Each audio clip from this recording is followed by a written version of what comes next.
Hello friends, स्वागत है आपका हमारे चैनल स्टडी फॉर विक्ट्री पर। हाल ही में उत्तराखंड लोक सेवा आयोग ने पीसीएस और लोअर पीसीएस के पदों पर विज्ञप्ति जारी की है, जिसकी आगामी परीक्षा नवंबर या दिसंबर माह में प्रस्तावित है।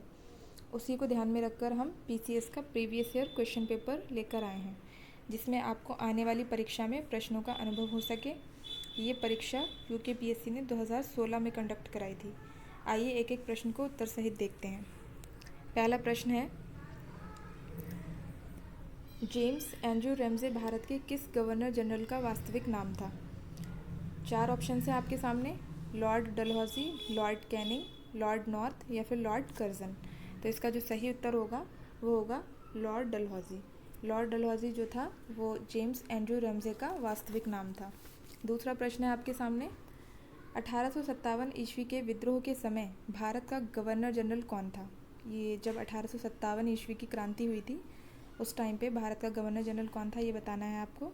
तो उस टाइम पे जो भारत का गवर्नर जनरल था वो था लॉर्ड कैनिंग। मैं चारों ऑप्शंस इसलिए नहीं बोल रही हूँ क्योंकि अगर मैं चारों ऑप्शंस बोलूँगी तो वीडियो काफ़ी लंबी हो जाएगी, तो इसलिए जो सही उत्तर है मैं उसी उत्तर को आपको बता देती हूँ।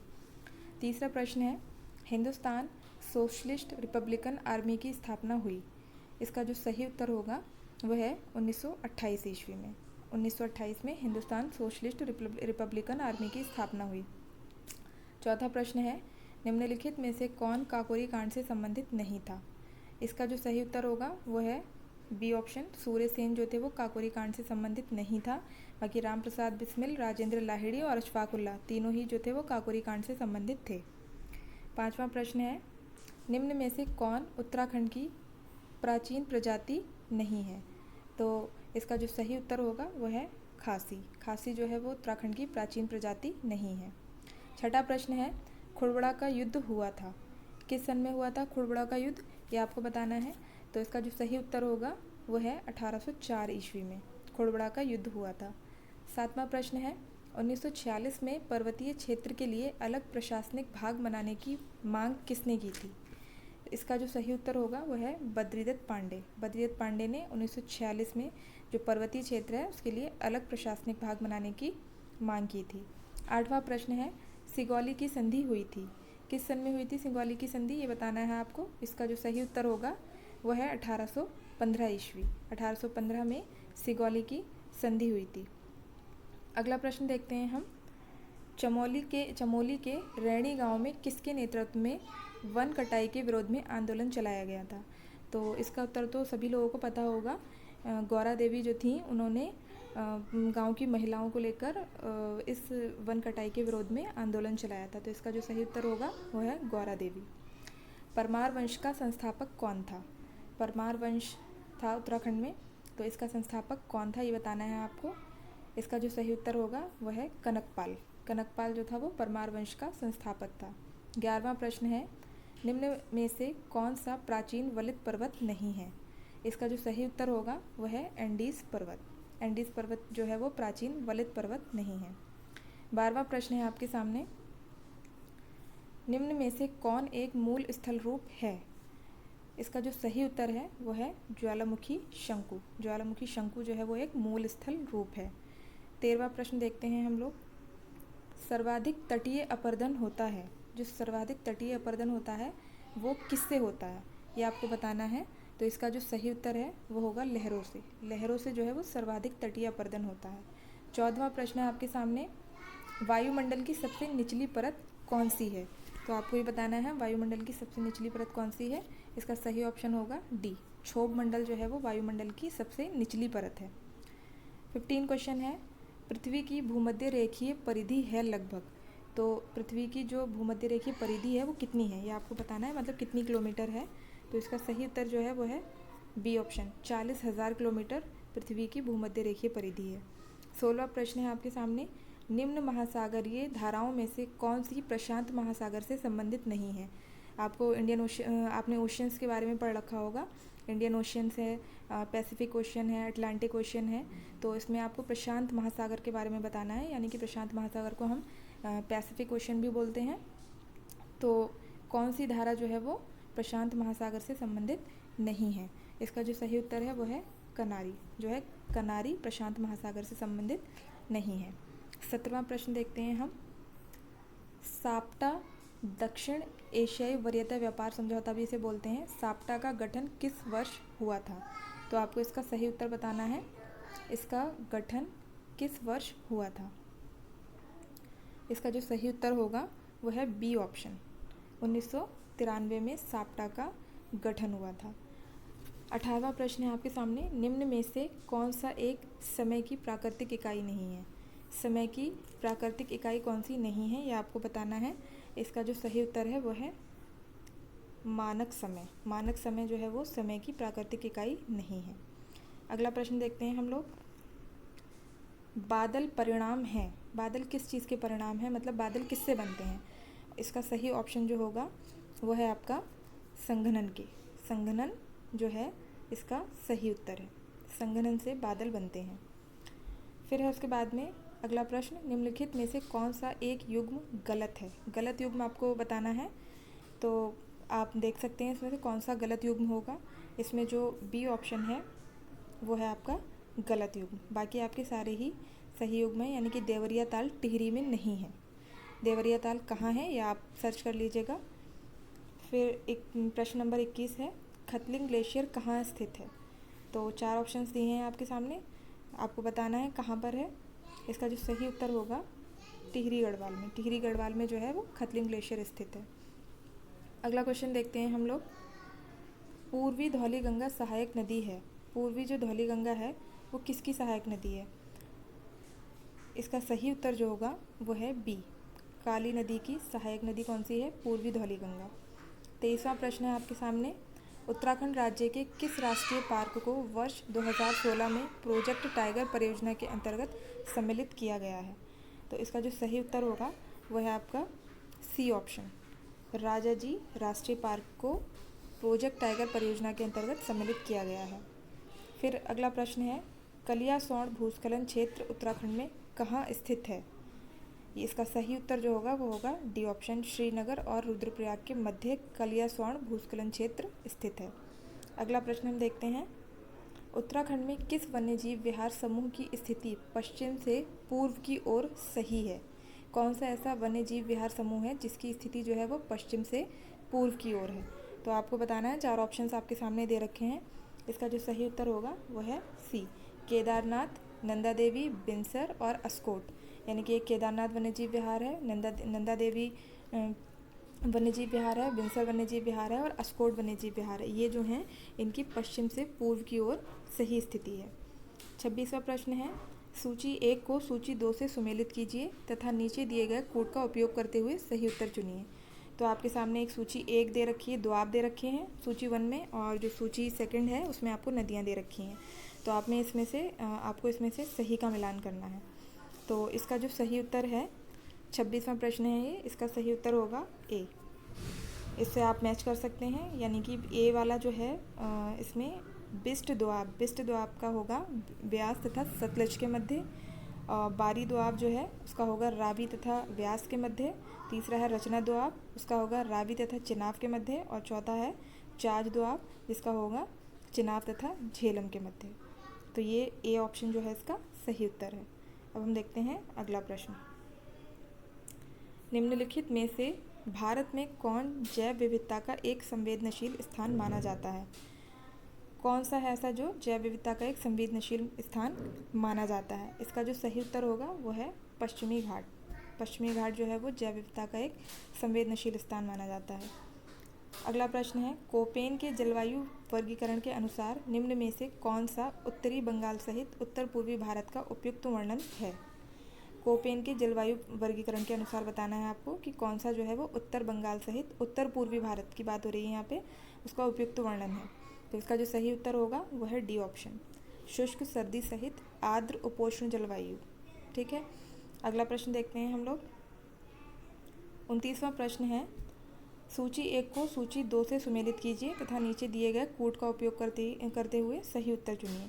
सूची 1 में आपको उद्गम क्षेत्र दे रखा है और सूची 2 में नदी दे रखी हैं। तो कौन सी नदी का कौन सा उद्गम क्षेत्र है ये बताना है आपको। इसका जो सही उत्तर है, इसका सही उत्तर होगा आपका बी ऑप्शन। तो आप इसको मिलान कर सकते हैं।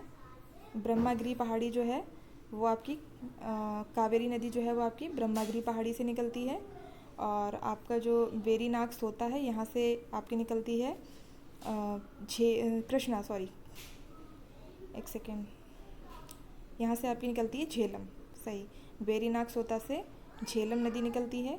और तीसरा है जो महाबलेश्वर, महाबलेश्वर से आपकी कृष्णा नदी निकलती है। और छोटा नागपुर का पठार जो है इससे आपकी सुवर्णरेखा नदी निकलती है। यानी कि जो आपको सूची 1 के सामने सूची 2 दे रखी है वो बिल्कुल सही दे रखी है, यानी कि आमने सामने ही इसका सही मिलान होगा। अगला प्रश्न देखते हैं हम लोग, प्रायद्वीपीय भारत में सबसे लंबी नदी कौन सी है? ये काफ़ी फेमस क्वेश्चन है, प्रायद्वीपीय भारत की सबसे लंबी नदी कौन सी है? तो इसका जो सही उत्तर होगा वह है सी ऑप्शन, गोदावरी नदी को भारत की सबसे लंबी नदी कहा जाता है। 31वां प्रश्न है, भारत में सर्वाधिक सिंचाई विस्तार प्रतिशत वाला राज्य है? कौन सा ऐसा राज्य है जहाँ पे सबसे ज़्यादा सिंचाई होती है? इसका जो सही उत्तर होगा वह है आपका एक, पंजाब में सबसे ज़्यादा सिंचाई विस्तार है। 32वां प्रश्न है आपके सामने, भारतीय उपग्रह श्रृंखला जो दूर संचार तंत्र के लिए उपयोग में लाई जा रही है? तो 4 ऑप्शन दे रखे हैं आपके सामने, इसका सही उत्तर जो होगा वो है डी, इनसेट। इनसेट का यूज़ जो है सबसे ज़्यादा हो रहा है दूरसंचार के लिए। 33वां प्रश्न है, दक्षिण गंगोत्री क्या है? आपको ये बताना है दक्षिण गंगोत्री क्या है। तो इसका जो सही ऑप्शन होने वाला है वो है आपका बी, अंटार्कटिका में भारतीय शोध केंद्र है। अंटार्कटिका में भारत के और भी भारतीय शोध केंद्र हैं, तो दक्षिण गंगोत्री क्या है? अंटार्कटिका महाद्वीप में भारतीय शोध केंद्र है। फिर अगला प्रश्न हम देखते हैं, तमिलनाडु का समुद्र तट कहलाता है? तमिलनाडु राज्य है वहाँ के समुद्र तट को क्या कहा जाता है? इसका जो सही ऑप्शन है वो होगा कोरोमंडल तट। तमिलनाडु का जो समुद्र तट है उसको कहा जाता है कोरोमंडल तट। 35वां प्रश्न है, कौन सा राज्य समूह भाखड़ा नागल परियोजना से जल प्राप्त करता है? कौन सा राज्य समूहों की बात बतानी है, यानी कि यहाँ पे एक राज्य नहीं है, 2-3 राज्य आपको दो तीन राज्यों का समूह बताना है आपको जो कि भाखड़ा नागल परियोजना से जल को प्राप्त करते हैं। तो इसमें जो आपका सही ऑप्शन है वो है आपका डी, हरियाणा, उत्तर प्रदेश और राजस्थान, ये तीनों राज्य जो हैं भाखड़ा नागल परियोजना से जल प्राप्त करते हैं। 36वां प्रश्न है, भारत के संविधान के किस अनुच्छेद के अनुसार राज्य के राज्यपाल के द्वारा मुख्यमंत्री को नियुक्त किया जाता है? आपको अनुच्छेद के बारे में बताया, अगर आपने पढ़ा होगा तो पता होगा आपको, राज्यपाल के द्वारा मुख्यमंत्री को नियुक्त किया जाना ये किस अनुच्छेद में है? इसका सही ऑप्शन जो है वो है बी, अनुच्छेद 164 में बताया गया है कि राज्यपाल जो है वो मुख्यमंत्री की नियुक्ति करता है। 37वां प्रश्न है, उत्तराखंड से लोकसभा के कितने सदस्य निर्वाचित होते हैं? तो आपको पता होना चाहिए उत्तराखंड से लोकसभा के कितने सदस्य निर्वाचित होते हैं। इसका सही ऑप्शन जो है वो 5 है। तो 5 सदस्य जो हैं उत्तराखंड के लोकसभा के लिए निर्वाचित किए जाते हैं। आपके सामने अगला प्रश्न है, उत्तराखंड की विधानसभा 2016 में मनोनीत सदस्य कितने हैं? यानी कि उत्तराखंड की जो विधानसभा है उसमें 2016 का बताना है, यहाँ पे 2016 का बताना है। और आपको अब जो तैयारी करनी है, अब आपको 2021 का पता होना चाहिए कि कितने मनोनीत सदस्य हैं। तो उस टाइम का है ये 38, तो उस टाइम पे एक जो था वो मनोनीत सदस्य है। बाकी आप आपका प्रेजेंट टाइम का देख लेना कितने हैं। 39वां प्रश्न है, लाल बहादुर शास्त्री राष्ट्रीय प्रशासकीय अकादमी स्थित है? जो लाल बहादुर शास्त्री राष्ट्रीय प्रशासकीय अकादमी है वो कहाँ पर स्थित है, ये आपको बताना है। इसका सही उत्तर है जो मसूरी में स्थित है। 40वां प्रश्न है, उत्तराखंड लोक सेवा आयोग के प्रथम अध्यक्ष कौन थे? यानी कि जो UKPSC है उसके प्रथम अध्यक्ष आपको बताने हैं वो कौन थे। इसका सही उत्तर है श्री AP नवानी। AP नवानी जो थे वो UKPSC के प्रथम अध्यक्ष थे। 41वां प्रश्न है, निम्नलिखित में से उत्तराखंड की महिला राज्यपाल कौन थी? तो अगर आपको सारे राज्यपाल के नाम पता हैं तो आपको मालूम होगा कि कौन थी। अभी तक जो हैं 2 ही महिला राज्यपाल बनी हैं हमारे उत्तराखंड में। तो अब की जो प्रेजेंट टाइम की हैं वो तो बेबी रानी मौर्य हैं, और उस टाइम 2016 में जो थी वो थी मार्गरेट अल्वा। ठीक है, मार्गरेट अल्वा उस टाइम उत्तराखंड की महिला राज्यपाल थी, लेकिन आपको जो है प्रेजेंट का पता होना चाहिए। इस टाइम बेबी रानी मौर्य जो है वो उत्तराखंड की महिला राज्यपाल हैं। अगला प्रश्न देखते हैं हम लोग, भारतीय संघवाद में विविधताओं में एकता को प्रोन्नत करने हेतु निम्नलिखित में से किन संस्थानों को आवश्यक माना गया है? आपके सामने 4 ऑप्शंस दे रखे हैं। इसका जो सही उत्तर होगा वह है डी ऑप्शन, यानी कि उपरोक्त सभी, अंतर्राज्यीय परिषद एवं राष्ट्रीय विकास परिषद, वित्त आयोग एवं क्षेत्रीय परिषद, एकल न्यायिक व्यवस्था एवं अखिल भारतीय सेवाएं, यानी कि ये सारे ही के सारे आपके सही उत्तर हैं। विविधताओं में एकता माना गया है इन्हें। 43वां प्रश्न है, संविधान के किस अनुच्छेद के अनुसार जम्मू व कश्मीर राज्यों को एक विशेष दर्जा प्राप्त है? तो ये क्वेश्चन तब का है जब ये अनुच्छेद हटा नहीं था, यानी कि विशेष दर्जा प्राप्त था जम्मू कश्मीर को, और अब ये जम्मू कश्मीर को जो विशेष राज्य का दर्जा है ये ख़त्म हो चुका है। तो उस टाइम पे फिर भी पता होना चाहिए कि किस अनुच्छेद के अंतर्गत जम्मू कश्मीर को विशेष राज्य का दर्जा दिया गया था। तो इसका सही उत्तर है अनुच्छेद 370। हाल ही में काफ़ी चर्चा में भी रहा था, जो कि अब हटा दिया जा चुका है। 44वां प्रश्न है, संविधान के किन अनुच्छेदों के अनुसार ओबीसी यानी कि जो अन्य पिछड़ा वर्ग है उसको आरक्षण के प्रावधान दिए गए हैं? कौन कौन से अनुच्छेदों में है ये आपको बताना है। तो इसका जो सही उत्तर होगा वो है सी ऑप्शन, अनुच्छेद 15(4) तथा 16(4) में जो है ओबीसी के आरक्षण के प्रावधान दिए गए हैं। फिर अगला प्रश्न है आपके सामने, भारतीय गणराज्य के संविधान का कौन सा अनुच्छेद व्यक्ति की प्राण एवं दैहिक स्वतंत्रता के संरक्षण से संबंधित है? यानी कि कौन सा अनुच्छेद है जो प्राण एवं दैहिक स्वतंत्रता से संबंधित है? तो आपको ये बताना है। इसका जो सही उत्तर होगा वो है अनुच्छेद 21। अनुच्छेद 21 जो है वो प्राण एवं दैहिक स्वतंत्रता के बारे में बताता है। 46वां प्रश्न है, संविधान के किस अनुच्छेद द्वारा पृथक अनुसूचित जनजाति आयोग का गठन किया गया है? कौन सा अनुच्छेद है जो पृथक अनुसूचित जनजाति आयोग का गठन के बारे में बताता है? इसका सही उत्तर जो होगा वो है सी ऑप्शन, 338 का में अनुसूचित जनजाति आयोग का गठन का व्याख्या की गई है। अगला प्रश्न है आपके सामने, संयुक्त राष्ट्र संघ के प्रजातंत्रीकरण की मांग का संबंध मुख्यतः है? जो संयुक्त राष्ट्र संघ है उसके प्रजातंत्रीकरण की मांग का जो संबंध है वो किससे है? तो इसका जो सही ऑप्शन होगा वो है सी, सुरक्षा परिषद से जो है इसका संबंध है। 48वां प्रश्न है, भारत में सार्क सम्मेलन सर्वप्रथम किस वर्ष आयोजित किया गया था? तो आपके सामने 4 ऑप्शंस दे रखे हैं कि भारत में सार्क सम्मेलन कब आयोजित किया गया था। इसका आंसर है ए, 1986 में भारत में सार्क सम्मेलन सबसे पहले आयोजित किया गया था।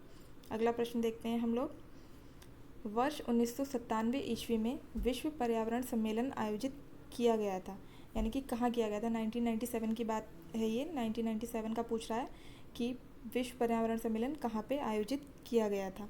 तो इसका जो सही उत्तर है वो है क्योटो में जो है विश्व पर्यावरण सम्मेलन आयोजित किया गया था 1997 में। 50वां प्रश्न है, भारत के परमाणु सिद्धांत में सम्मिलित है? क्या है जो भारत के परमाणु सिद्धांत में सम्मिलित है? इसका सही ऑप्शन है डी, यानी कि उपरोक्त सभी। पहल न करना, न्यूनतम विश्वसनीय निवारण, एक तरफा प्रतिबंध, ये सभी जो होंगे इसके सही उत्तर होंगे। अब ये हमने 50 प्रश्नों का वीडियो आपके सामने बना दिया है। अगर हम सारे ही प्रश्नों का अभी बना देते तो वीडियो काफ़ी लंबा हो जाता। अगले जो 100 प्रश्न अभी रह गए हैं, इसी तरीके से 50 प्रश्न करके हम आगे भी वीडियो अपलोड कर देंगे। तो वीडियो जैसे ही हम अपलोड करेंगे आपके पास नोटिफिकेशन पहुंच जाएगा। उसके लिए आपको हमारे चैनल को सब्सक्राइब करना है और वीडियो अच्छी लगे तो लाइक कर दें। Thank you.